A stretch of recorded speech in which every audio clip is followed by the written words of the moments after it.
Hi, I'm Father Kenneth Metz. I'm a retired priest at All Souls Catholic Church in Sanford, Florida. And we're in the midst of a series on Lenten practices and Lenten observances. And today, we're going to talk about Shrove Tuesday. Now note where I'm standing. This will give you a hint. I'm by the reconciliation room of our parish. Shrove Tuesday, where does that come from? Well, it's the same days as other nations call Mardi Gras or carnival. Now, carnival, that comes from two Latin words.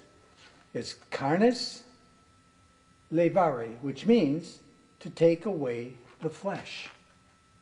Mardi Gras means Fat Tuesday.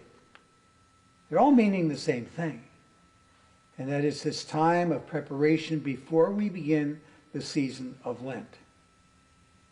Why did they do that?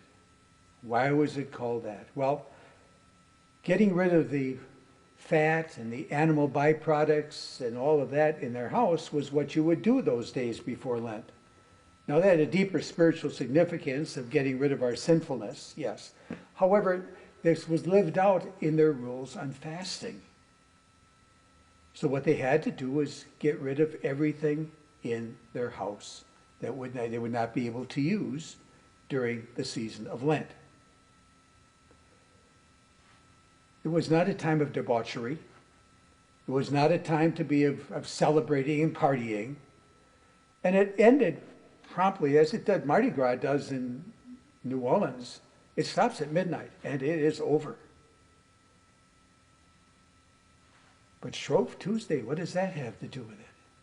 Well, Shrove Tuesday's almost got an entirely different background. Shrove Tuesday was the last day of Shrovetide. That's an English expression. Began probably in the later first millennium. We're not sure, but we know somehow or another it was attached to the practice of confession.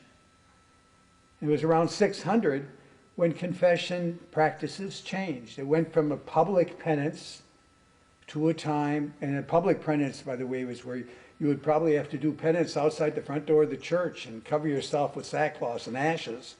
It was not a very popular thing to do. In fact, most people would put off their confession until the end of their lives. The Irish monks around 600 saw that this was not doing any good, and the church had the power to forgive sins, and so they figured out, how can we use that power? And so they started the practice of going to confessing their sins on Tuesday before Lent. Now that's a real interesting thing, isn't it?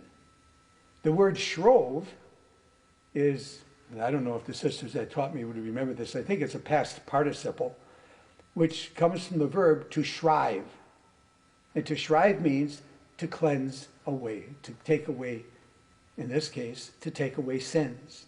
So Shrove Tuesday was the day when people would come together to confess their sinfulness to the priest. In fact, I have a quote here from Theophilus, who was quoted by Abbot Elfric in the year 1000. He said, Shrovetide was described as follows: in the week immediately before Lent, everyone should go to his confessor and confess his deeds, and the confessor shall so shrive him as he then may hear by his deeds what he is to do but in the way of penance.